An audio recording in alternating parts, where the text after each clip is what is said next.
paglabas mo pala, pagkatapos ng tawag, makita mo siya, di ba, usap ka, sabi mo sa kanya, Renzo, usap naman tayo, di ba, baka usap lang ang kailangan para masaya lang lahat ng bagay. Tama? Opo. Tandaan mo, mag-aalas 12 na, usap lang. Anong bata dyan? pa kami. Buti alam nyo, good. Okay po, maraming salamat, Papa Jack. Sige na, matulog ka na dun, ha? Opo. Don't forget to drink your milk and wash your face. Kailangan mo your face, okay? Salamat. Salamat po, thank you. Huwag mo nang ulitin to. Joke lang. Sige po. Salamat sa pagtawag.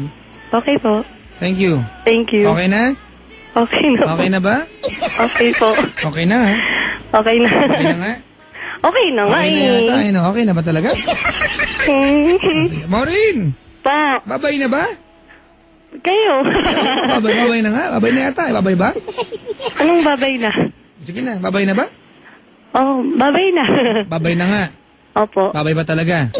Hindi. Sige na, tama na to. Sige po. Salamat. Salamat, thank you. Babay na ba? Sige. Sige na, babay na. Mga kaibigan, si Maureen po yan ng Cavite.